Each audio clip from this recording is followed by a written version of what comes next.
నోటి మాటతో సృష్టిని తన చేతులతో ఈ మనిషిని చేసిన దేవుడు దీనుడై పవలించెను పశువుల పాకలో.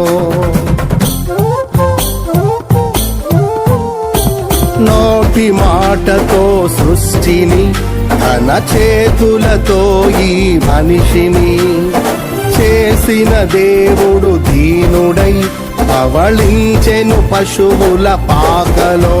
నీ చరిత్రను మార్చు దేవుడు తన మహిమనే నీకిచ్చెను. యూదా ప్రధానులందరిలో నీవు అల్పమైన దానవు కావు. యూదా ప్రధానులందరిలో నీవు అల్పమైన దానవు కావు.